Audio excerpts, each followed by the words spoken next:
ارشاد ہوا کہ ہر انسان دنیا میں کامیابی چاہتا ہے، مومن ہو، منافق ہو، کافر ہو، ہر انسان چاہتا ہے کہ مجھے دنیا میں سکسیس ملے، کامیابی ملے، اور وہ اپنی پوری زندگی اسی کامیابی کی تقودوں میں گزار دیتا ہے۔ چھوٹا سا بچہ ہو، جوان ہو، چاہتا ہے کامیاب ہو جاؤں، لیکن کامیابی کیا ہے یہ اسے کون بتائے گا کہ کامیابی کیا ہے؟ تو کیا جو بتانے والا ہے کیا وہ اس کی عقل ہے یا ہوائے نفس ہے؟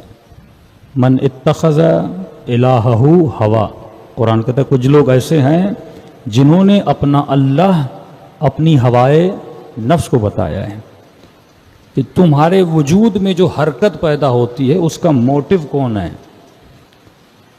اردو میں کہتے ہیں یا فارسی میں یا عربک میں تمہارا محرک کون ہے جو تمہارے اندر ایک موٹیویشن کو پیدا کر رہا ہے؟ کہ میں نے مثال دی کہ جتنی بھی ایڈورٹائزمنٹ آتے ہیں وہ محرک ہوتے ہیں۔ آپ کو ایک چیز اتنی دکھائی جاتی ہے لہٰذا آپ اس چیز کو خریدنے جاتے ہو۔ ایک شاپ پہ آپ جاتے ہو، 4 طرح کے چپس پڑے ہوتے ہیں، لیکن آپ کا ہاتھ ایک کی طرف بڑھتا ہے۔ اس کی وجہ ہے کیونکہ آپ کے سب کانشیس میں وہ چیز ڈالی گئی ہے، اتنا آپ کو دکھایا گیا ہے، آپ اس چیز کی طرف جاتے ہو۔ تو اگر میرا موٹو میرا نفس ہے تو میں غلط راستوں پہ چلوں گا، اور میرے ساتھ وہی ہوگا جو کربلا میں ابن سعد اور شمر اور تاریخ کے جتنے ناکام لوگ ہیں ان کے ساتھ ہوا۔ یہ نہیں کہ یزید نے چاہا تھا کہ یزید ناکام بنے، یہ نہیں کہ شمر نے چاہا تھا کہ شمر ناکام بنے، یہ نہیں کہ ابن سعد نے چاہا تھا ابن سعد ناکام بنے۔ وہ کامیابی کی طرف جا رہا تھا، لیکن وہ کامیابی جو اس کی نگاہ میں کامیابی تھی، حسین ابن علی کی نگاہ میں وہ چیز کامیابی نہیں تھی۔ تو اگر میں اپنی فکر کو درست کروں گا تو آٹومیٹیکلی میرے اہداف بھی بدل جائیں گے، میری زندگی کا گول بھی بدل جائے گا۔ کہ میں نے کہا ہم اس دنیا میں رہ رہے ہیں کہ جس دنیا نے فیک چیزوں کو حقیقت دی ہے اور حقائق کو اس نے فیک بنا دیا ہے۔ کہ مثال کے طور پہ کرکٹ کا میچ ہوتا ہے تو میں نے کہا پورے بازار، روڈ بند ہو جاتے ہیں، ایک جھوٹا ڈرامہ ٹی وی پر چلتا ہے تو روڈوں پہ سناٹا آ جاتا ہے۔ آج اس کی لاسٹ ایپیسوڈ ہے کہ دیکھا جائے کہ ڈرامے میں کیا ہوتا ہے۔ لیکن اگر یہی انسان اپنی عقل سے سوچے اچھا میں نے دیکھ لیا تو مجھے کیا ملے گا؟ میری دنیا کا فائدہ ہے؟ نہیں۔ میری آخرت کا فائدہ ہے؟ نہیں۔ میرے دین بنے گا؟ نہیں۔ تو اس سے مجھے ملے گا کیا؟ تو آپ نے دیکھا اگر غلط فکر انسان کے وجود میں بن جائے تو اس کی دنیا بھی تباہ ہو جاتی ہے، اس کی آخرت بھی تباہ ہو جاتی ہے۔ تو امام نے فرمایا اگر فکر کو صحیح کرو، لیکن اب سوال یہ ہے کہ میں فکر صحیح کروں تو کیسے کروں؟ بارہا میں مجلسوں میں آتا ہوں، امام حسین کی مجلس سنتا ہوں، لیکن چند دن کے لیے میں اچھا بن جاتا ہوں، پھر میں ویسے کا ویسا بن جاتا ہوں۔ تو میری اپنی ذاتی موٹیویشن کے لیے کسی ایسی شے کی ضرورت ہے جو ہمیشہ میرے ساتھ رہے اور میں ہمیشہ اپنے وجود میں وہ تعادل پیدا کر سکوں، اور وہ چیز کیا ہے؟ میں نے پرسوں کی مجلس میں آپ کو بتائی تھی، اس کا نام ہے ذکر الموت۔ جب تک تو ذکر موت نہیں کرتا، جب تک تو موت کو یاد نہیں کرتا، جس کو میں نے معاد بھی کہا تھا کہ امام زمانہ اپنے سسٹم اور سویلائزیشن کو جس چیز پہ قائم کریں گے اس دھاگے کا نام معاد ہے۔ معاد اسی موت کا تصور ہے، معاد اسی قیامت کا تصور ہے۔ جب تک انسان کے وجود میں تصور قیامت اور قبر زندہ رہے گا یہ انسان کبھی بھی گناہ نہیں کرے گا۔ ملا نصیر الدین کا نام آپ نے سنا ہوا ہے، تاریخ میں اس کے کافی لطیفے اور جوکس ہیں۔ کہتے ہیں ملا نصیر الدین نے ایک دن چاہا کہ قبر میں جا کے دیکھے اور لیٹے کہ پتہ چلے کہ قبر میں ہوتا کیا ہے۔ تو ملا نصیر الدین قبرستان میں چلا گیا اور ایک قبر کھدی ہوئی تھی، اس میں جا کے لیٹ گیا۔ کہتے ہیں تھوڑی دیر گزری اور ملا نصیر الدین کو کچھ لوگوں کے آنے کی آوازیں آئیں، کچھ گھوڑے آ رہے تھے۔ تو یہ بیچارہ ڈر گیا، اس نے کہا منکرو نکیر آنے والے ہیں۔ تو فوراً ڈر کے مارے اس قبر سے اٹھنا چاہا۔ اب اٹھنا چاہا تو کچھ وزیر وزراء تھے جو گھوڑوں سے آ رہے تھے اور قبرستان سے گزر رہے تھے، اور اچانک جیسے یہ قبر سے نکلا تو ان سب نے، گھوڑوں نے جیسے دیکھا ایک بندہ قبر سے نکل رہا ہے تو گھوڑے بھی پریشان ہوئے، اور جتنے سپاہی تھے بیچارے گھوڑوں سے گر گئے۔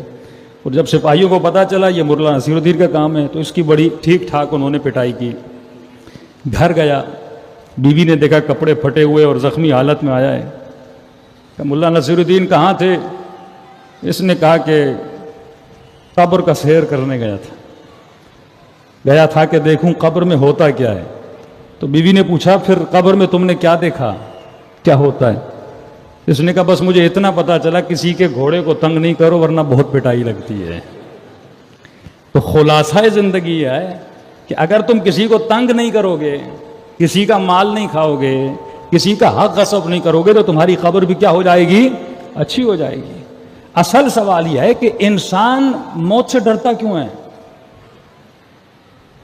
مولا فرماتے ہیں جو جبار اور شقی لوگ ہیں ان کو موت سے نفرت ہے. وہ اس کائنات کو بقا سمجھتے ہیں اور ہمیشہ اس کائنات میں رہنا چاہتے ہیں. خود یاد موت انسان کو نیک بناتی ہے.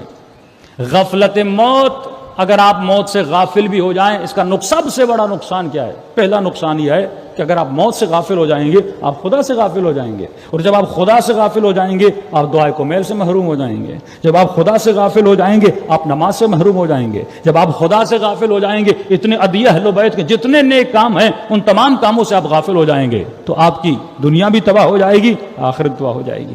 پھر امام ہادی علیہ الصلوۃ والسلام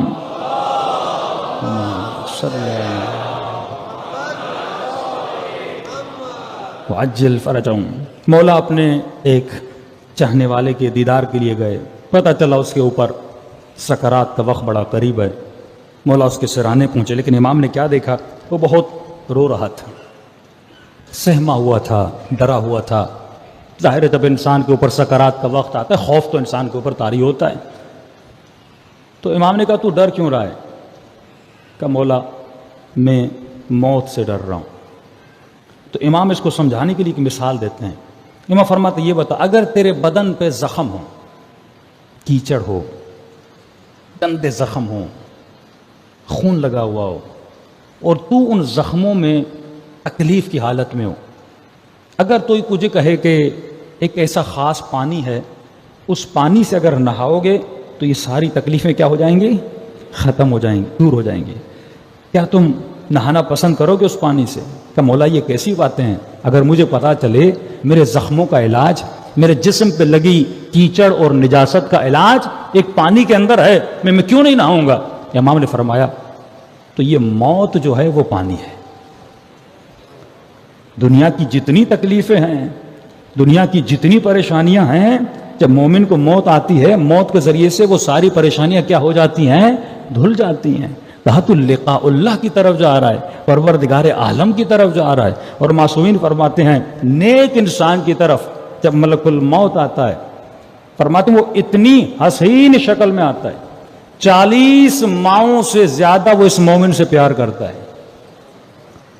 کہ جب پہلی نگاہ اور جھلک میں انسان اسے دیکھے گا اور اس کا عاشق بن جائے گا, کہے گا میں ہمیشہ اسے دیکھتا رہوں. جو علی والا ہے اسے تو موت سے ڈرنا نہیں چاہیے. لیکن غفلت موت کیا کرتی ہے؟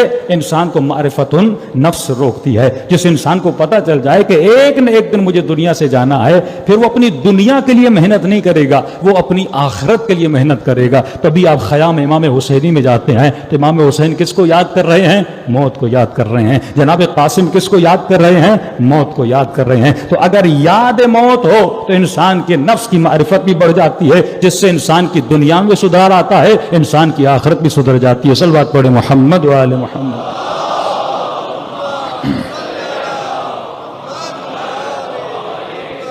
رسول خدا فرماتے ہیں لولا ثلاث, اگر 3 چیزیں انسان کی زندگی میں نہ ہوں, یہ انسان باغی بن جائے, یہ اللہ کا مخالف بن جائے. اللہ نے جان بوجھ کر اس کی زندگی میں 3 چیزیں رکھی ہیں. یا رسول اللہ وہ کون سی چیز ہیں؟ فرمایا المرض والفقر والموت. اگر یہ 3 چیزیں اللہ بندے کو نہ دیتا, یہ پوری زندگی سرکشی کرتا, پوری زندگی اللہ کی نافرمانی کرتا, کبھی بھی مصلی عبادت پر اللہ کی دربار میں اپنے سر کو نہ جھکاتا. یا رسول اللہ وہ کون سی چیز ہیں؟ فرمایا سب سے پہلی چیز کا نام ہے المرض. اگر خدا بیماری نہ دیتا, بیمار ہوتے ہیں تو سیدھا مصلی پہ آ جاتے ہیں, بیمار ہوتے ہیں فوراً چٹھی جاتی ہے مولانا امی بیمار ہے, بابا بیمار ہے, بھائی بیمار ہے. بیمارستان یا چلے جائیں اپنے ہاسپٹلز میں، سب کو خدا یاد آ جاتا ہے، امیر سے امیر آدمی، بے دین سے بے دین آدمی۔ آپ کیا دیکھتے ہیں بیماریوں میں کس کو یاد کرتا ہے؟ پروردگار عالم کو یاد کرتا ہے۔ تو فرمایا اللہ نے جان بوجھ کے بیماری دی تاکہ یہ کس کو یاد کرے؟ بیماری سے موت یاد آتی ہے نا، بیماری سے سمجھتا ہے بس میں دنیا سے چلا جاؤں گا، تو اللہ نے جان بوجھ کے مرض دیا تاکہ یہ بندہ کس سے بچے؟ اللہ کی سرکشی سے بچے۔ دوسری چیز فرمایا والفقر، اللہ نے جان بوجھ کر انسان کو فقیر بنایا۔ کبھی تو امیر ہوتا ہے، کبھی تو فقیر ہوتا ہے۔ اگر ہمیشہ انسان خود ہمیشگی والی امیری بھی انسان کو سرکش بناتی ہے، محتاجی پھر بھی کبھی بھی اللہ کے دربار ہاتھ کو بلند کرواتی ہے۔ تب امام فرماتے ہیں کہ زیادہ امیروں کی محفل میں نہ بیٹھا کرو۔ خود کراہت ہے کہ انسان کہے کہ میں ہمیشہ امیر بچوں کے ساتھ گھوموں، دوستیاں امیروں کے ساتھ کروں۔ فرمایا نہیں، ہاں 1-2 دن 4 دن 5 دن، لیکن زیادہ کیوں؟ کیونکہ اگر ان کے گھر میں اور زندگی میں اور لائف اسٹائل میں زیادہ رہو گے تو تمہارے دل میں تمنا پیدا ہوگی۔ بڑا گھر دیکھو گے کہو گے میرا بھی بڑا گھر ہو، بڑی گاڑی دیکھو گے میری بھی بڑی گاڑی ہو، بڑا بنگلہ دیکھو گے تو وہ امیر کے ساتھ رہنا تمہارے دل میں خواہشات نفس کو اور جنم دیتا ہے۔ کبھی کبھی غریب کے ساتھ بیٹھا کرو، اس کی سوکھی روٹی اس کے ساتھ مل کے کھایا کرو، علی بن ابی طالب کی طرح فقیروں کے ساتھ بیٹھا کرو، پھر جب اپنے سفرے پر جاؤ گے تو اپنی کھائی ہوئی روٹی پہ اللہ کا شکر ادا کرو گے۔ لیکن اگر امیروں کے ساتھ گھومو گے تو واپس آؤ گے میرا گھر تو چھوٹا ہے، میرا کمرہ تو چھوٹا ہے، میری گاڑی تو چھوٹی ہے، ارے فلاں کے بیٹے کو دیکھیں، مثالیں آپ کے بیٹے دیتے ہیں کہ نہیں دیتے؟ اب باپ کہتے ہیں مولانا بڑی محنت کر کے میں نے بڑی یونیورسٹی میں ڈالا، اس کا اور نقصان ہوتا ہے، اب بڑی یونیورسٹی میں بڑے بچوں کے ساتھ پلتا ہے، اب بچے کے ڈیمانڈز بھی بڑی ہو جاتی ہیں، یہ پورا نہیں کر پاتا، وہ کہتا ہے یہ کیسی میری زندگی ہے؟ کہ میں نے عرب کے شاعر کی مثال دی نا کہ جب مر گیا تو قبر پہ کیا لکھا؟ آدھی جنایتن ما جنیتو، میں نے اپنے پیدا ہونے کی جنایت خود نہیں کی، میرے ماں باپ نے کی ہے۔ پوری زندگی مایوسی کی حالت میں رہا۔ تو فرمایا اپنے بیلنس میں رہو، اپنی تمناؤں اور آرزوؤں کی چادر کو اتنا بڑھاؤ جتنی تمہاری ضرورت ہے، اس سے زیادہ نہ بڑھایا کرو، کیونکہ امیر کے گھر میں جاؤ گے پھر تجھے اپنا گھر اچھا نہیں لگے گا۔ کہیں ایسا نہ ہو بڑے گھروں کو دیکھ کر اپنے آشیانوں کو آگ لگا دو۔ فرمایا غریبوں کے ساتھ بیٹھا کرو، کبھی بیماروں کے ساتھ بیٹھا کرو، کبھی قبرستان میں جایا کرو، تاکہ تجھے احساس نعمت ہو جو پروردگار عالم نے تجھے عطا کیا ہے۔ تیسری چیز فقر کے بعد والموت، اگر موت نہ ہوتی تو انسان ہمیشہ سرکش ہو جاتا۔ تو یہ یاد موت ہے جو انسان کے وجود کو بیدار کرتی ہے اور انسان کے وجود میں ایک ڈیمانڈ، ایک ضرورت کو پیدا کرتی ہے۔ کیونکہ اگر آپ صرف دنیا کو سمجھیں گے تو میں نے 2 دن پہلے مجلس سے بتا، آپ کے اندر بڑا عجیب قسم کا ڈپریشن اور پینک پیدا ہو جائے گا۔ یعنی انسان کمائے کھائے پیے اور آخر میں کیا دیکھے جا رہا ہے، ہر چیز ختم ہو رہی ہے۔ ایک شخص رسول خدا کا بھی واقعہ، وہ بھی ڈر رہا تھا موت سے۔ رسول فرمایا حل لک مال، سکرات کا وقت ہے، ڈر رہا ہے، کیا تیرے پاس کوئی مال ہے؟ ہاں یا رسول اللہ۔ اللہ کی خیرات میں دیا ہے؟ نہیں یا رسول اللہ۔ فرمایا تو تبھی تو موت سے ڈر رہا ہے کیونکہ تمہارا جو قلب ہے، جو تمہارا دل ہے، وہ بندھا ہوا اس مال کے ساتھ۔ جب تک اس گرہ کو کھولو گے نہیں تب تک تمہارے وجود میں فریڈم اور آزادی پیدا نہیں ہوگی، ایک ایسی آزادی کہ تم پرواز کرنے کے لیے تیار ہو جاؤ۔ ایک چھوٹی سی چڑیا کی مثال لیجئے، اگر اس کے پر کے ساتھ چھوٹا سا پتھر باندھ دیا جائے، اس میں پرواز کی طاقت ہے لیکن یہ پرواز نہیں کر سکے گی کیونکہ اس پتھر نے اسے باندھ کے رکھا ہوا ہے۔ اسی طرح جب روح بدن سے نکلتی ہے، اگر اس نے اپنی روح کے ساتھ اولاد کی محبت، مال کی محبت، گھر کی محبت باندھی ہوئی ہے تو روح کو نکلنے میں تکلیف ہوتی ہے، لیکن اگر اس کی روح کسی چیز سے بندھی ہوئی نہیں ہے، اس کی روح محبت خدا سے بندھی ہوئی ہے، محبت حسین ابن علی سے بندھی ہوئی ہے، تو بڑی آسانی سے اس کی روح پرواز کر کے چلی جاتی ہے۔ صلوات پڑھے محمد و آل محمد۔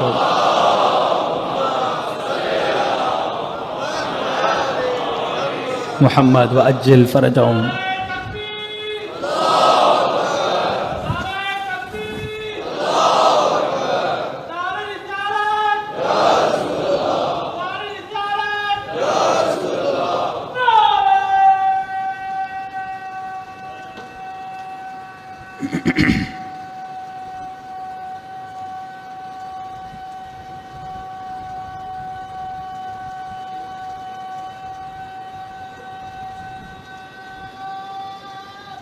حیدری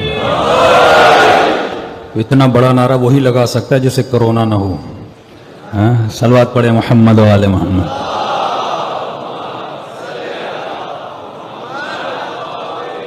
محمد عجل فرجم. تو فرمایا مومن کے لیے یاد مرگ باعث معرفت نفس ہوتی ہے. وہ جتنا موت کو یاد کرتا ہے اتنا اپنی زندگی کو سدھارتا ہے. لیکن جس کے دل میں حب ذات ہے، جس کے دل میں دنیا کی محبت ہے، وہ نفرت کرتا ہے. ہارون نے ایک مرتبہ خواب دیکھا. خواب میں کیا دیکھا کہ خواب میں اس کے دانت جو ہیں وہ گر گئے. تعبیر کرنے والوں کو بلایا کہ آ کر میری خواب کی تعبیر کرو. تو ایک معبر آیا، اس نے کہا ہارون الرشید تمہارے خواب کی تعبیر یہ ہے کہ تمہارے جن کو تم پسند کرتے ہو، تمہارے چاہنے والے ہیں، وہ بہت جلدی مر جائیں گے. تو اس کو تعبیر خواب اچھی نہیں لگی.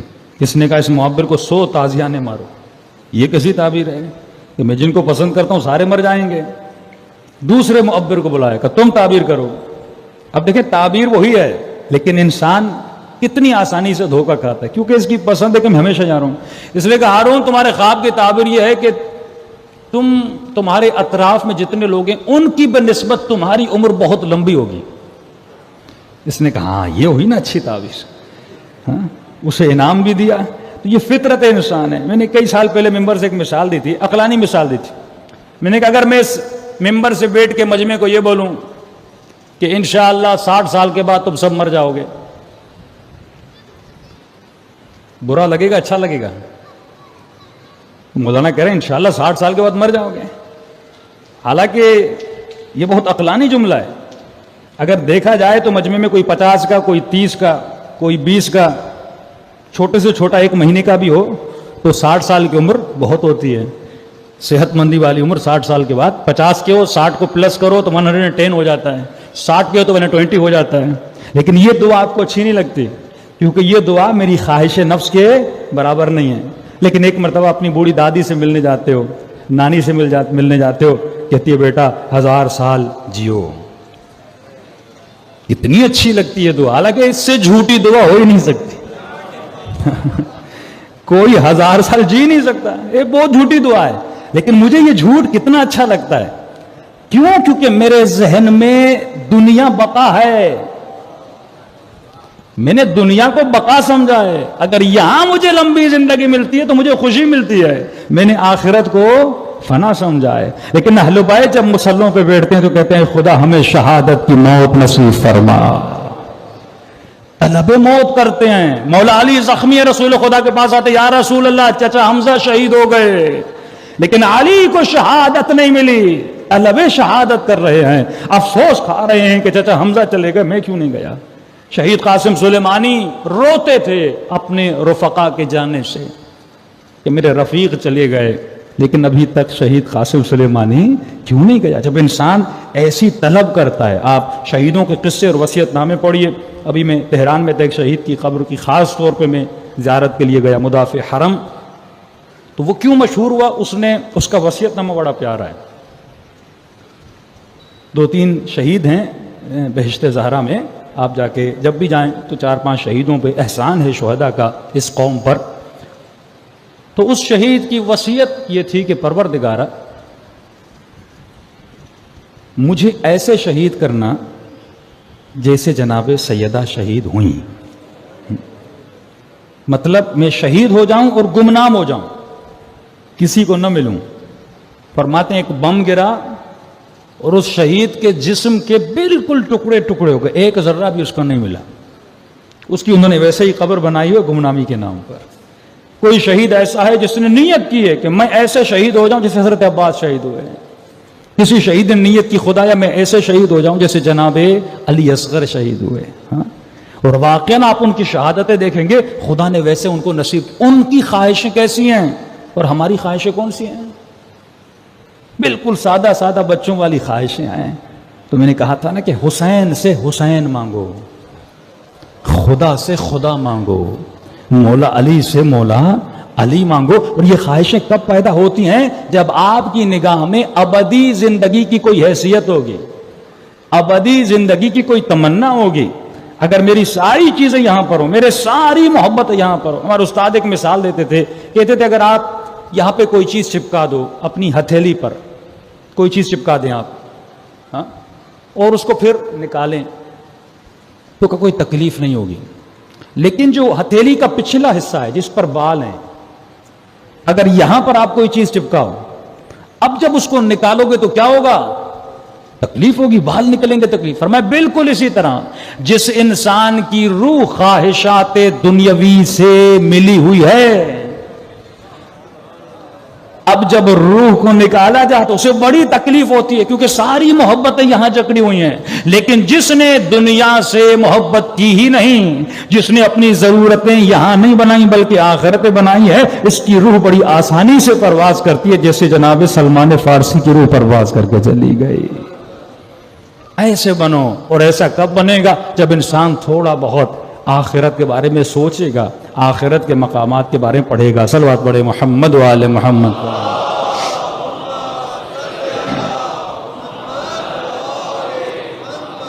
رسول خدا فرماتے ہیں کہ دنیا زندگی اور دنیا آخرت کی مثال ایسے ہے، مثل ما یجعل اصابعکم فی الماء. اس کی مثال ایسے ہے جس طرح تم اپنے ہاتھ کو پانی میں ڈالتے ہو اور ڈالنے کے بعد ہاتھ کو باہر نکالو، جتنا پانی تمہاری انگلیوں کو لگ چکا ہے یہ دنیا ہے. اور جس چیز میں تم نے ہاتھ ڈالا تھا وہ کیا ہے؟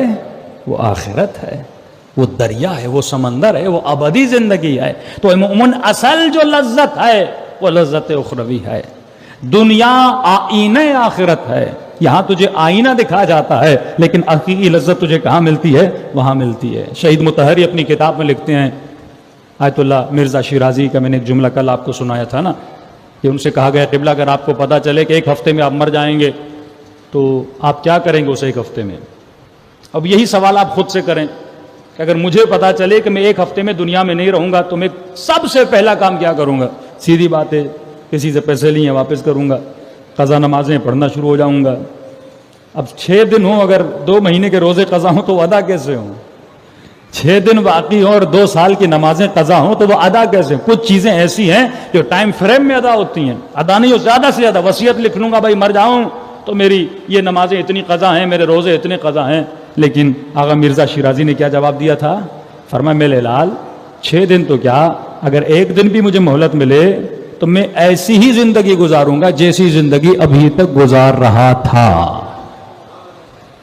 تمہاری ڈیلی بیسس پہ زندگی ایسی ہو جیسی پروردگار عالم نے کہی ہے. اس کا مطلب 100% ایک فوجی کی طرح انسان کو موت کے لیے تیار رہنا چاہیے کہ جب بھی مجھے بلاوا ہے میں یہ نہ کہوں تھوڑی دیر کے لیے رک جائیے میں تیاری کر لوں، فوراً میں جناب ملک الموت سے ملنے کے لیے چلا جاؤں، زیارت علی ابن ابی طالب کے لیے قدموں کو اٹھانا شروع کر دوں. نبی فرمایا اے انسان، جیسا اخلاق جیسی رفتار تمہاری دنیا میں ہوتی ہے ویسا ہی تجھے وہاں دکھایا جاتا ہے. آغا مرزا شیرازی فرماتے ہیں ایک رات میں خواب کے عالم میں دیکھتا ہوں، کیا دیکھتا ہوں؟ کہ میں مر چکا ہوں، میری روح میرے بدن سے جدا ہو چکی ہے اور لوگ مجھے قبرستان کی طرف لے جا رہے ہیں. میرے جنازے کو قبر میں لٹایا جاتا ہے. لٹانے کے بعد جب وہ واپس چلے جاتے ہیں میں نے کیا دیکھا؟ ایک سفید رنگ کا کتا ہے جو میری قبر میں آ رہا ہے.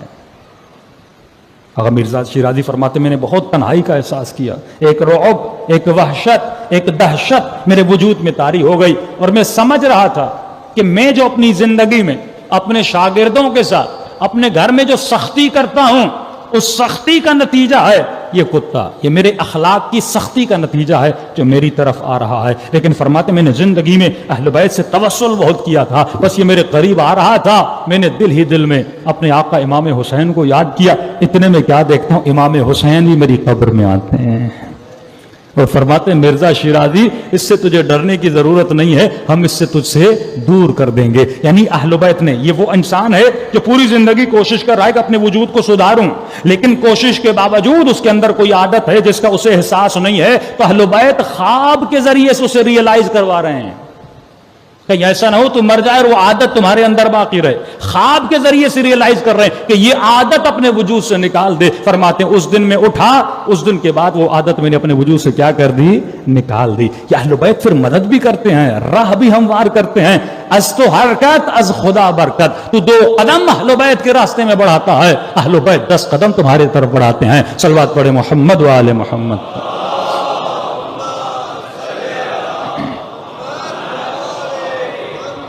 وَأَجِّلْ فَرَجَهُمْ. فیضان محترم، جب تک انسان موت کو یاد نہیں کرے گا ایک قدم معرفت النفس کی طرف نہیں بڑھائے گا.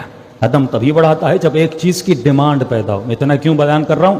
تاکہ آپ کے اندر جستجو پیدا ہو، تاکہ آپ کے اندر ایک طلب پیدا ہو، آپ جائیں اور معرفت النفس کا علم حاصل کریں.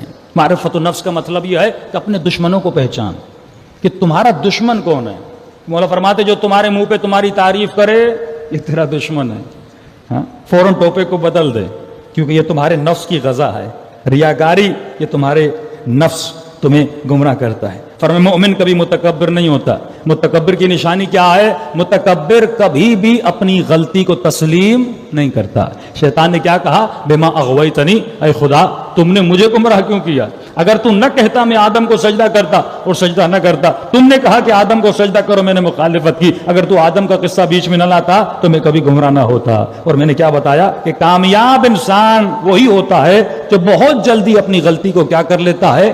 ایکسیپٹ کر لیتا ہے. جو غلطی کو ایکسیپٹ نہیں کر رہا، بھائی بیوی بول دے آپ کا اخلاق مجھے اچھا نہیں لگتا، آپ کی رفتار اچھی نہیں، ایکسیپٹ کر لو کہ ہاں میرے اندر یہ غلطی ہے. بیٹا بولے بابا آپ کی یہ چیز مجھے اچھی نہیں لگتی، آپ بیٹے کو بولے میرے لال یہ چیز مجھے اچھی نہیں لگتی. اگر ایسا کردار ہو جائے تو آٹومیٹیکلی ہم اپنے اندر اپنے وجود کو ڈیولپ کرتے جائیں گے، اپڈیٹ کرتے جائیں گے، اپنی غلطیوں کو سدھارتے جائیں گے. اور جیسے جیسے غلطیاں سدھرتی جائیں گی گھر میں دوستیاں بڑھتی جائیں گی، میاں بیوی کے تعلقات بہتر ہوتے جائیں گے. لیکن آج ہوتا کیا ہے؟ بیوی شوہر کو بولتی یہ چیز اچھی نہیں لگتی، وہ کہتا ہے تیرا کیا جائے، جیسی میری مرضی ویسی میں زندگی گزاروں گا. پھر ہمارے اندر اور فیمنزم کے نعرے میں تو کوئی فرق نہیں رہا. میرا جسم میری مرضی، جسم بھی خدا کا ہے، مرضی بھی پروردگار عالم کی چلے گی. اور خدا کی مرضی کب چلتی ہے؟ جب تو اپنے لیے کوئی آئینہ بناتا ہے. آج مومن کے پاس شیشے کا آئینہ تو ہے لیکن مومن کے پاس کسی مومن کا آئینہ نہیں ہے. بیوی کو اپنا آئینہ بنا، بیٹے کو اپنا آئینہ بنا، کسی متدین پرہیزگار انسان کو اپنا آئینہ بنا. پوچھئے اس سے کہ آپ مجھے جانتے ہیں، اتنے دن آپ میرے ساتھ رہے ہیں، آپ میرے دوست ہیں، آپ میرے معاملات کو جانتے ہیں، کوئی ایسی چیز ہے جو میری آپ کو بری لگتی ہے؟ ظاہر ہے امام زمانہ تو ہمیں نظر نہیں آ رہے کہ میں مولا سے جا کر پوچھوں مولا میری کون سی عادت ہے جس کو میں سدھاروں. اب امام نہیں ہے لیکن کوئی متدین، کوئی عادل انسان تلاش کرو جسے کہو میری کون سی عادت آپ کو بری لگتی ہے، آپ یہ سمجھتے ہیں اس عادت کو سدھارنا چاہیے. اور جیسے وہ مومن کہے اپنی عادت کو کیا کرو؟ ایکسیپٹ کرو. اور جیسے ایکسیپٹ کرتے جاؤ گے تمہارے وجود میں اچھی عادتیں بڑھتی جائیں گی. اور جیسے جیسے اچھی عادتیں بڑھیں گی یہ وجود کیا ہو جائے گا؟ نورانی ہو جائے گا. لیکن اگر کوئی میری بری عادت بتائے، اگر شیشہ آپ کو بتائے کہ آپ کے منہ پہ کالک ہے، کیا آپ شیشے کو توڑتے ہیں؟ شیشے کو مارتے ہیں آپ کہ مجھے کیوں دکھا رہے ہو؟ آپ اور شیشے کو صاف کرتے ہیں کہ تو کلیئر دکھا کہ میرے فیس پہ کوئی کالک نہ ہو. کیونکہ جسم کی ویلیو میری زندگی میں آئے، روح کی کوئی ویلیو نہیں ہے. اگر کوئی روحانی عیب بتاتا ہے میں سدھارنے کے لیے تیار نہیں ہوتا. تو میرے عزیز ہر مومن کے لیے ضروری ہے. اور بہترین آئینہ بیوی شوہر کا ہے، شوہر بیوی کے لیے ہے. وہیں پہ آپ کے گھروں میں سکون ملتا ہے، آپ کی اولاد ہے. اور واقعاً اگر یہ تربیت ہمارے گھروں میں آ جائے تو ہماری دنیا اور آخرت آباد ہو جائے. صلوات پڑھے محمد و آل محمد.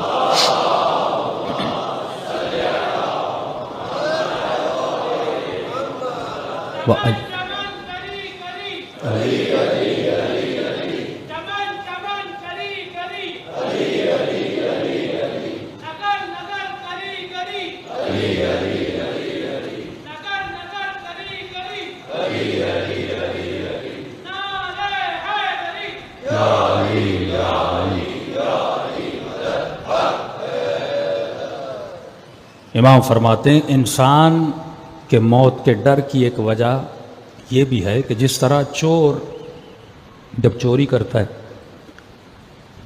تو پولیس کو دیکھ کے ڈرتا ہے. چور ہمیشہ ڈرتا ہے پولیس سے کیونکہ وہ انٹرنلی چور ہے. روڈ سے گزرے گا پولیس کا اس سے کوئی لینا دینا بھی نہیں ہے لیکن دور سے دیکھ کے ڈر جائے گا کیونکہ اندر میں کھوٹ ہے. اب جب یہ پولیس کا نام سنتا ہے نا ڈرتا ہے. فرمایا بالکل اسی طرح گنہگار بھی موت سے ڈرتا ہے کیونکہ اندر میں کھوٹ ہے، اس نے گناہ کیے ہوئے ہیں. اب جیسے موت کا نام سنتا ہے اس کو ساری چیزیں یاد آ جاتی ہیں کہ یہ برائیاں میرے اندر تھی اور میں نے آج تک اپنی برائیوں کی اصلاح نہیں کی. ایران کے بہت بڑے عالم دین، دیکھیے یہ ٹکراؤ ہوتا ہے انسان کی زندگی میں. کل کسی مومنہ نے کہا مولانا آپ نے دوسری شادی کی بات چھیڑ دی. اور کئی ایسے واقعات ہماری زندگی میں آئے، طلاقیں ہو گئیں، جھگڑے ہو گئے. جیسے اس نے دوسری شادی کی، اس خاتون کے دل میں شوہر کی نفرت پیدا ہو گئی. وہی خاتون جو بے انتہا محبت کرتی تھی اب نفرت کرنے لگی. کیوں؟ کیونکہ محبت اللہ کی خاطر نہیں تھی، اپنی ذات کی خاطر تھی. جب ہمارے تعلقات اللہ کی خاطر ہوں پھر نفرتیں پیدا نہیں ہوتی. اسی طرح دوستیاں، مال کی خاطر دوستی ہے، تعلقات کی خاطر دوستی ہے. ایک صاحب سے آپ کی بڑی دوستی، ایم پی اے، ایم این اے کسی پوسٹ پر، اور جیسے پوسٹ چلی جاتی ہے دوستی بھی ختم ہو جاتی ہے.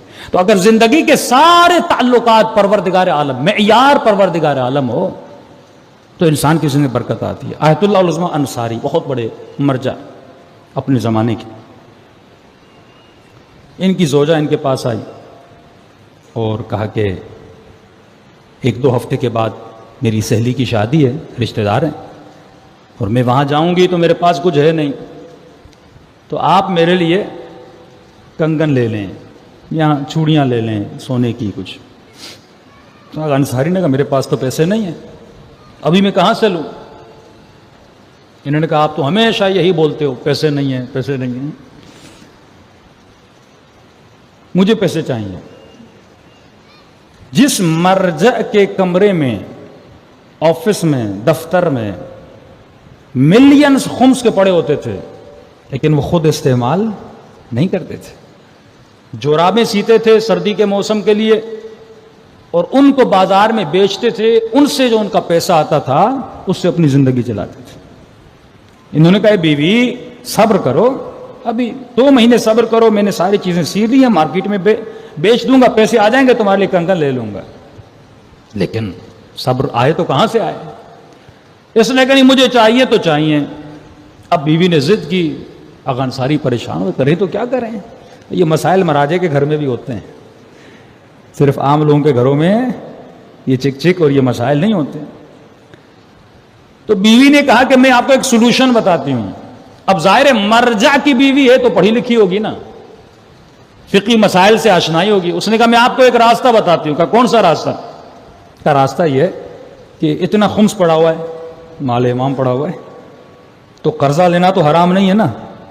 آپ قرضے کے طور پہ اتنے پیسے اٹھا لیں جتنے کی آپ کی جورابیں مثلا جو آپ نے سی ہیں یہ بکیں گی، اس سے آپ میرے لیے لے لیں، اور جب آپ بیچ دیں تو پیسے وہیں پہ واپس رکھ لیجئے گا. آپ آغا انصاری کہتے ہیں میں پھنس گیا، کروں تو کیا کروں؟ مشورہ بھی شرعن کوئی اشکال نہیں تھا اس مسئلے میں، قرضہ لینا جائز ہے. تو میں نے کہا چلو ٹھیک ہے کر لیتا ہوں. آغا انصاری کہتے ہیں میں گیا، اس کمرے میں چابی لگائی، کمرہ کھولا، مال امام کو گنا، پیسے کتنے کیا ہیں حساب و کتاب کیا، اتنے پیسے میں نے اٹھانا چاہیں. اب جس کے اندر معرفت النفس ہو اس کو خدا دیکھیے کیسے بچاتا ہے. علم النفس اور معرفت النفس تھی کہ مجھے اپنی آخرت کو کیسے بچانا ہے. اچانک آقا انصاری فرماتے میرے اندر سے آواز آئی، میرے ضمیر کی آواز آئی. جب آپ کیلکولیشن کرتے ہیں تو آپ کو آواز آتی ہے کہ اے انصاری تمہاری بیوی 2 مہینہ صبر نہیں کر سکتی، اور تم نے پیسے اٹھا لیے، اس کے لیے وہ چیزیں لے لیں، اور اگر تم مر گیا کیا اتنی سخی ہے کہ کنگن بیچ کے تیرا قرضہ ادا کرے؟ اس نے کہا میں اپنی بیوی کو بہتر جانتا ہوں. میں نے کہا نہیں یہ کنگن نہیں بیچے گی، جو 2 مہینہ صبر نہیں کرتی سونے کے کنگن کون بیچے؟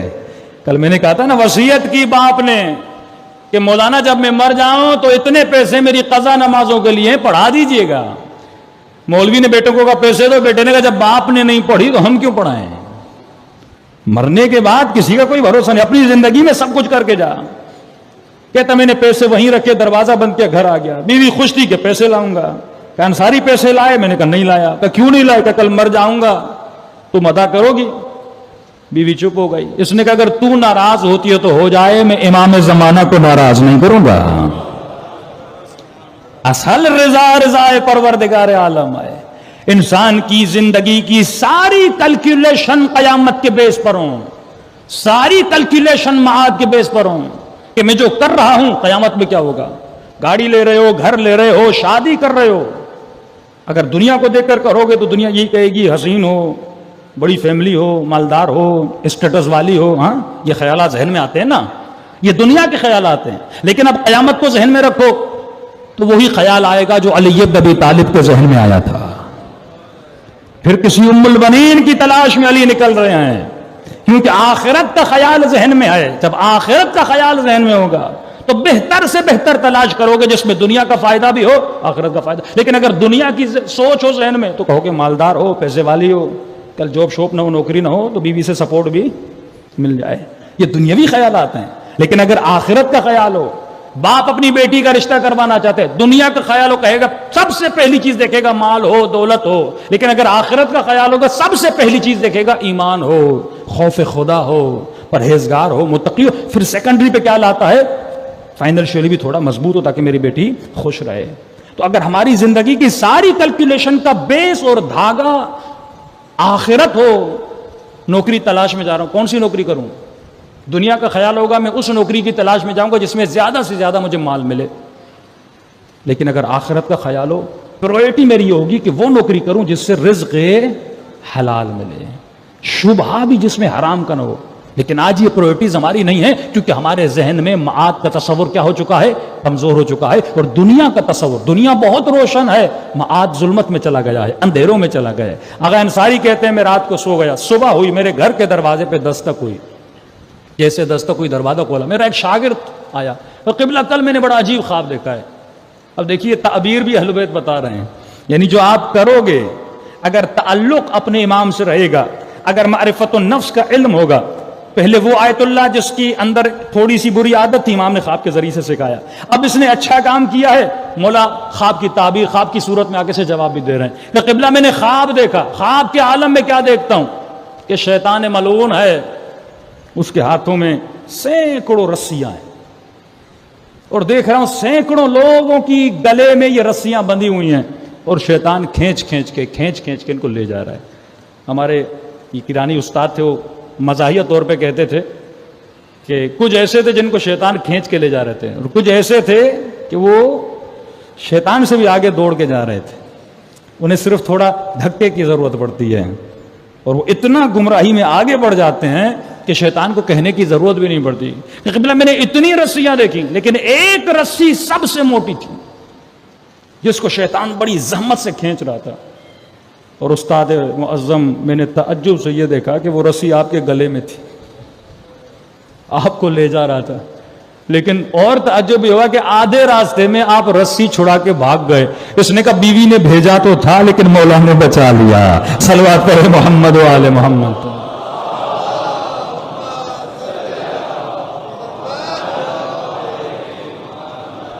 اجل فرجہم. تو اگر اسی طرح قریبی تعلق رہے اہل بیت کے ساتھ، انسان محسوس کرے کہ یہ دنیا مقام فنا ہے، ہر چیز اس دنیا میں فنا ہو جائے گی، اور بقا کس کو ہے؟ بقا میری روح کو ہے. دنیا میں جو بھی ڈیسیجن لوں، وہ بزنس کا ڈیسیجن، بیٹے کی شادی، بیٹی کی شادی، کہیں پہ بچے کو ایجوکیشن کے لیے بھیج رہے ہو، بیٹی کو یونیورسٹی میں بھیج رہے ہو، ہر وہ کام کرو جس میں پہلے پرائرٹی یہ رکھو کہ اس کی آخرت کا کیا ہوگا، صرف دنیا کا نہیں رکھو. کیونکہ سب سے بڑی ڈیوٹی ایک والد کی یہ ہے کہ اپنے بیٹے کی آخرت کو کیا کرے؟ بچائے. رسول خدا ایک جگہ سے گزر رہے ہیں، بچے کھیل رہے تھے. ایک بچہ تھا جو رسول خدا کے سامنے آیا، رسول خدا کو سلام کیا. سلام کرنے کے بعد اس نے قرآن کی ایک آیت پڑھی. کہتے رسول خدا کی آنکھوں میں آنسو آئے. اصحاب نے کہا یا رسول اللہ کیوں رو رہے ہیں؟ فرمایا اس کا باپ بہت گنہگار تھا، ابھی میں اپنی آنکھوں سے دیکھ رہا ہوں اس پہ عذاب الہی ہو رہا ہے. لیکن جب بچے نے بسم اللہ یا کوئی قرآن کی ایک جملہ پڑھا، اللہ نے تھوڑی دیر کے لیے اس کے عذاب کو کیا کر دیا؟ ختم کر دیا. اتنا گنہگار تھا لیکن عذاب اس لیے ختم کیا کیونکہ اس نے اپنی زندگی میں بیٹے کو ایک لفظ اچھا سکھایا تھا. تو یہ اولادیں آپ کی زندگی کا ذخیرہ ہیں، جس کو کہتے ہیں صدقہ جاریہ. یعنی میں زندہ ہوں تو نمازیں پڑھ رہا ہوں، میرے نام اعمال میں لکھی جا رہی، لیکن ہر مومن جب مر جائے گا نام اعمال بند ہو جائے گا. لیکن معصوم فرماتے ہیں کچھ چیزیں ایسی ہیں چھوڑ کے جا کہ تمہارے جانے کے بعد پھر بھی تمہارے نام اعمال میں چیزیں لکھتی رہیں. مولا وہ کون سی چیز ہیں؟ فرمایا سب سے پہلی چیز ولد صالح ہے. ایک صالح بیٹا تیار کر، ایک صالحہ بیٹی تیار کر، اور جب تک وہ نمازیں پڑھتی رہے گی تمہارے نام اعمال میں ثواب آتا رہے گا. صلوات پڑھے محمد و آل محمد.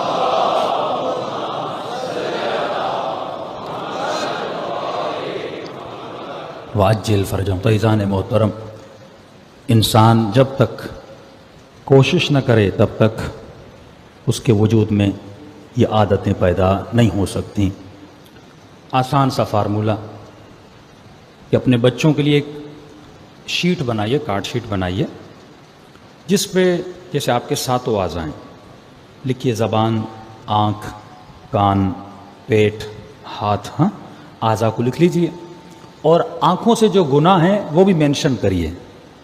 زبان کے جو گناہ ہیں وہ بھی مینشن کریے. مثلا لکھیے زبان، اس کے سامنے لکھیے جھوٹ، غیبت، گالی، تہمت، چغل خوری، یہاں کی بات وہاں پہنچانا. ہاں، یہ 5-6 باکس بنا دیجئے. جو زیادہ تر گناہ معاشرے میں ہوتے ہیں وہ باکس بنا دیا. آنکھ لکھیے، آنکھ کے سامنے لکھیے مثلا گندی فلمیں دیکھنا، نگاہ حرام، کسی کے ناموس کو دیکھنا. ہاں، یہ آنکھوں کی چیزیں ہیں. پھر لکھیے مثلا کان، کان کے سامنے لکھیے گانا، ہاں، غلط بات سننا، کسی کی غیبت سننا، کان کے سامنے لکھ لیجئے. پھر مثلا شکم لکھیے. بچہ شکم کا تو نہیں سمجھے گا، لیکن جو زیادہ تر جن چیزوں میں انوالو ہے ڈیلی بیسس پہ 1 مہینے کے مثلا 30 اگر سافٹ ویئر بنا سکتا ہے کوئی مومن سافٹ ویئر بنا دے. یہ 3 کارڈز آپ کے گھر میں پڑے ہوئے ہیں. رات کو جب بچہ آئے وہ چیک کرے. اگر اس نے غیبت کی اس کو ٹک کر دے، اگر اس نے جھوٹ بولا ہے اس کو ٹک مارک کر دے. پھر کیلکولیشن کرے کہ آج مثلا میں نے کتنے گناہ. اس کے پھر آپ وہ بھی رکھیں. مثلا اگر اس نے غیبت نہیں کی اس کے آپ رکھ لیں میں تجھے 50 روپے دوں گا. اگر جھوٹ نہیں بولا اس کا رکھیں میں 25 روپے دوں گا. اور اگر اس نے کیا ہے تو اس کے مائنس ہوتے جائیں. اگر اس نے اچھا کام کیا ہے تو آپ اس کو کوئی انعام لے کر دیں. تو بچپن سے جب بچہ کرے گا تو کیا ہو جائے گا، اس کے اندر آپ اچھی اچھی عادتوں کو پیدا کرتے. ایسی چارٹ شیٹس بنائیں، ایسی چیزیں بنائیں جس سے بچوں میں اصلاح پیدا ہو. حاتم طائی جو بہت سخی تھا، جب حاتم سے پوچھا کہ حاتم اور بھی عرب ہیں لیکن تمہارے وجود میں اتنی سخاوت کہاں سے پیدا ہوئی؟ تو کہتا ہے میری سخاوت کا نتیجہ میری ماں کا ایک عمل ہے. اگر میری ماں مجھے سخی نہ بناتی میں کبھی سخی نہ بنتا. کیا مطلب؟ کہ ڈیلی بیسس پہ جب گھر سے نکلتا تھا میری امی اگر مجھے 5 روپے دیتی تھی تو ایکسٹرا اور 5 دیتی تھی. کہتی تھی اے آتم یہ تمہارے یوز کے لیے ہیں اور یہ فقیر کے خرچے کے لیے ہیں. تو بچپن سے عادت پڑ گئی جتنا میں اپنے اوپر خرچہ کروں اتنا میں فقیروں کے اوپر خرچہ کروں. اور اللہ نے مجھے اتنا دیا ہے آج اپنی ذات پہ بھی خرچہ کر رہا ہوں، فقیروں پہ بھی خرچہ کر رہا ہوں. تو ایک حاتم طائی اگر سخی بن رہا ہے تو ماں باپ کی وجہ سے سخی بن رہا ہے. تو بچوں کو اگر بچپن سے ڈیولپ کریں گے تو وہی جذبہ پیدا ہوگا جو کربلا کے بچوں کے دلوں میں جذبہ تھا. کہ پوچھا قاسم کیف عندک الموت، فرمایا چچا احلا من العسل، شہد سے زیادہ میٹھی ہے. تو یہ ہمارے ہاتھ میں ہے کہ ہم وہ کوزہ گر ہیں. جس طرح ایک کوزہ بنانے والا مٹکے بنانے والا مٹکے بناتا ہے، یہ بچے آپ کے وہ ہیں. جیسا تم بناتے ہو ویسا ہی تمہیں آخرت میں اجر دیا جائے گا. یہ دلوں کو کربلا لے جائیں اور دعا کریں کہ پروردگار دن بڑی تیزی سے گزر رہے ہیں، ہر روز مجلس سے ہمیں کوئی نورانی غذا عطا کر اور ہمیں ایسا بنا جیسا ہمارے امام زمانہ ہمیں دیکھنا چاہتے ہیں. السلام علی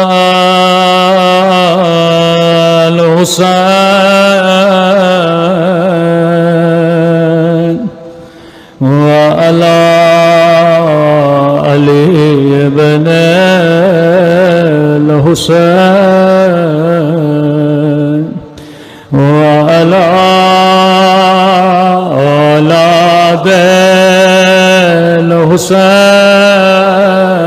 الحسین وعلی اصحاب حسین کی صدا بلند ہو. السلام علی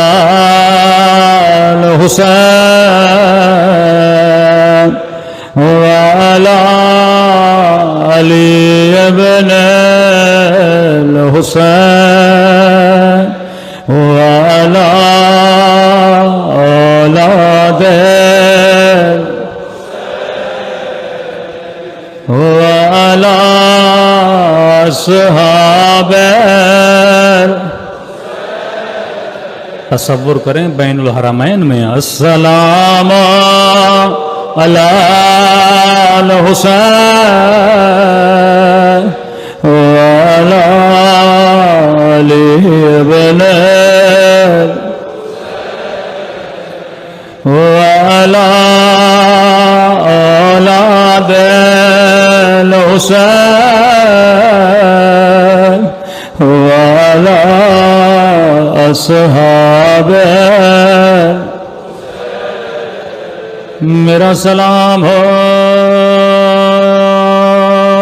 رباب کی اجڑی ہوئی گودی پہ.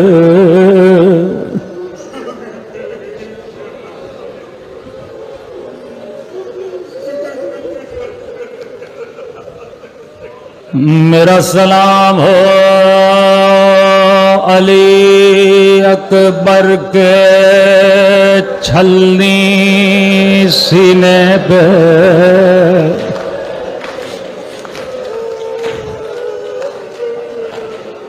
میرا سلام ہو زینب کی زخمی کلائیوں پہ.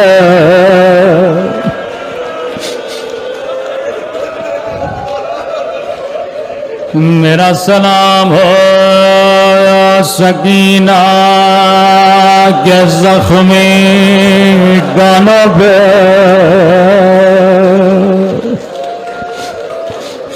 میرا سلام ہو زینب کی لٹی ہوئی چادر پہ. کئی مومنین سن کے برداشت نہیں کرتے لیکن میرا سلام امام زمانہ کی آنکھوں پہ جو یہ منظر دیکھ رہے. فرمایا شیو تو پانی روتا ہے لیکن تیرا امام زمانہ خون روتا ہے. میرا سلام علی کی بیٹی زینب پہ. آج خدا کو بی بی زینب کی مظلومیت کا واسطہ دے. فرمایا جب بھی آنکھوں میں آنسو میرے ظہور کے لیے دعا کیا کرو. کہ مولا کون سا واسطہ دے کہ خدا کو میری پپھی زینب کا واسطہ دیا کرو. خدا یہ واسطہ آیا کبھی رد نہیں کرتا. اب ذرا سنو بی بی زینب کتنی مظلومہ تھی. جب بی بی کی عمر 4 برس تھی اماں کی ٹوٹی ہوئی پسلیاں دیکھی. اللہ کسی بچی کو ماں کا جنازہ نہ دکھائے.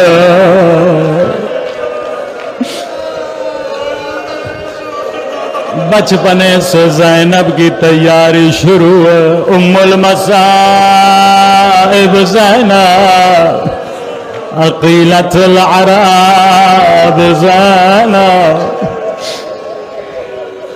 بچپنے میں اماں کے زخموں پہ مرہم رکھا. جیسے جوانی آئی اسی بی بی زینب نے علی کے سر پہ ضربت دیکھی. اپنے ہاتھوں سے بابا کی پٹیاں کے ابھی بابا شہید ہوئے تھے. یہی بی بی زینب حسن کے جگر کے ٹکڑے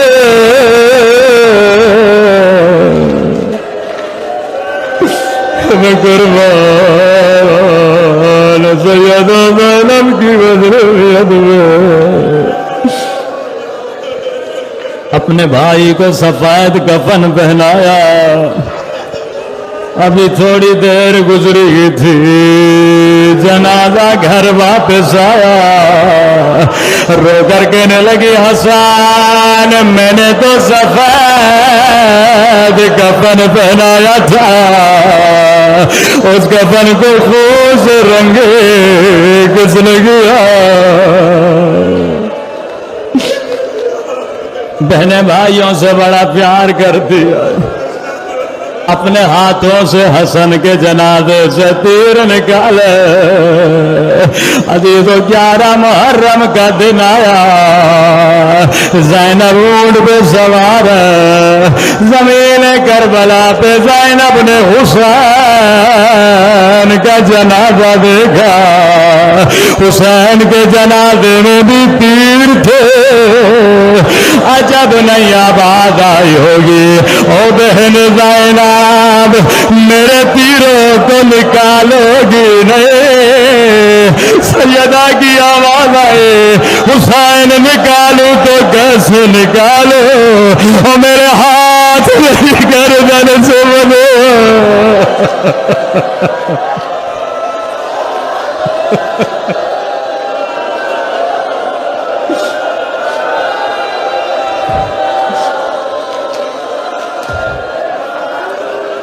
اے خدا تجھے زینب کی مظلومیت کا واسطہ، ان آنکھوں کو امام زمانہ کی زیارت نصیب فرما۔ بی بی فضہ فرماتی ہے جو بھی جنازہ گھر میں آتا تھا سب سے پہلے زینب جنازے پہ جاتی تھی۔ قاسم کا لاشا آیا، پہلے زینب نے گودی میں لیا۔ علی اکبر کا جنازہ آیا، پہلے زینب نے ماتم کیا۔ جو بھی شہید آتا تھا ماں کو جانے نہیں دیتی تھی، پہلے خود جاتی تھی۔ لیکن بی بی فضہ فرماتی ہیں ایک مرتبہ 2 ننھی سی لاشیں خیموں میں آئے، ہر بی بی انتظار میں آئے ابھی زینب آئے گی، بچوں پہ روئے گی، لیکن کسی کو زینب نظر نہیں آئے۔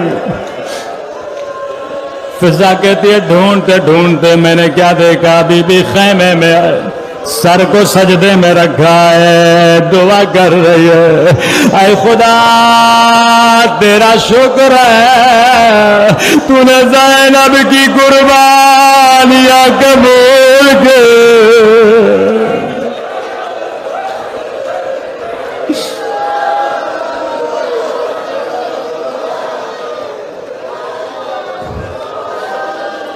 مومن برداشت نہیں کر رہا، مجھے نہیں معلوم امام زمانہ کیسے برداشت کرتے ہو، مجھے نہیں معلوم یہ زینب کا جگر تھا۔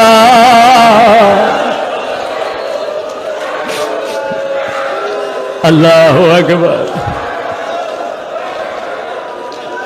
قاسم پہ رونے والی، اکبر پہ رونے والی، اپنے بچوں پہ نہیں روئی۔ بی بی فضہ فرماتی ہے قافلہ شام کو روانہ ہوا، کوفے کی بازار سے قافلہ گزرتا تھا، زینب کی نگاہ جب بھی عباس کی کٹی گردن پہ پڑتی تھی رو کر کہتی تھی عباس تجھے میری چادر پہ بڑا ناز تھا،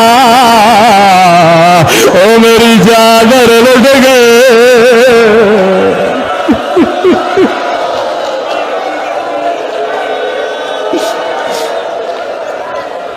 لیکن سیدہ زینب نے کبھی اون و محمد پہ گریہ نہیں کیا۔ مختصر کرو، شام کا زندان سب کٹی ہوئی گردنیں زندان میں لائی گئی، علی اصغر کی گردن آئی، رباب نے کہا مجھے دو میرا بچہ ہے، قاسم کی گردن آئی، ماں نے گودی میں لی، حسین کا سر آیا، زینب نے اپنی گود میں لیا۔ بی بی فضہ فرماتی ایک مرتبہ دو ننھی سی گردنیں آئی، بی بی زینب اپنے بچوں کو نہیں دیکھ رہی۔ سر لانے والے نے کہا کیا ان بچوں کی ماں مر گئی ہے؟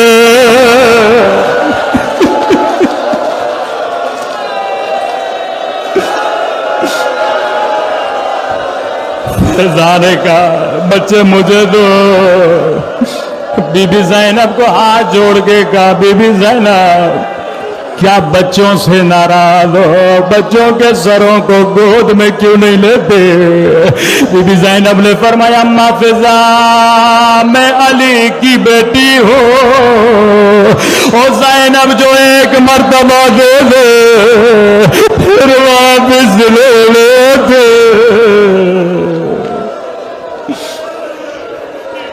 زندان شام میں بھی اپنے بچوں پہ نہیں روئی۔ قافلہ کربلا گیا، اکبر پہ رویا، قاسم پہ رویا، حسین پہ رویا، عباس پہ روئی، لیکن اول محمد پہ نہیں روئی۔ قافلہ مدینے پہنچا، اب روایت کے جملے بڑے سخت ہیں، سیدو مجھے معاف کرنا، امام زمانہ اگر مجلس میں موجود ہے مجھے معاف کریے گا، میں کبھی نہ پڑھتا لیکن آپ نے خود کا پڑھو تاکہ ہمارے شیعوں کو پتہ تو چلے کیسی کیسی مصیبت آئی۔ جیسے قافلہ مدینے پہنچا، سیدہ زینب نے کہا سجاد میں سب سے پہلے نانا کے روزے پہ جاؤں گی۔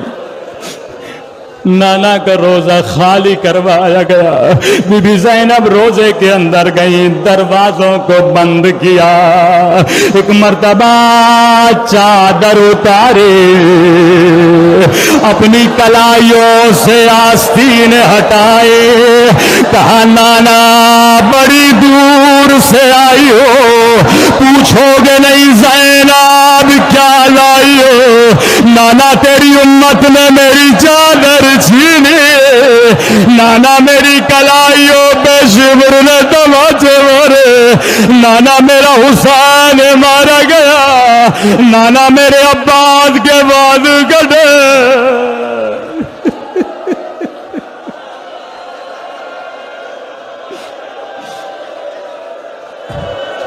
لیکن زینب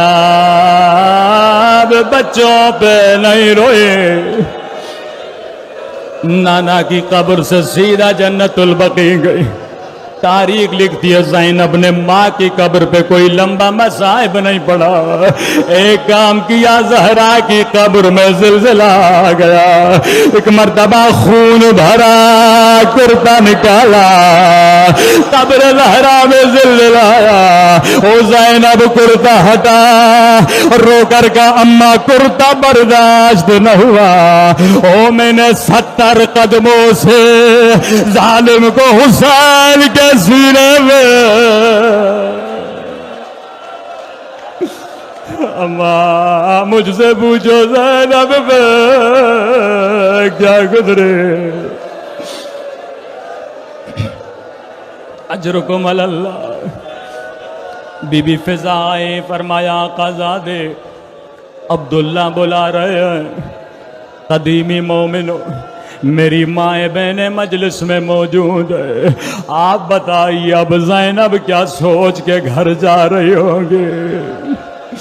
جیسے گھر کا دروازہ کھولا، عبداللہ نے کہا خاتون چلی جا، ابھی میری زوجہ نہیں آئی ہے۔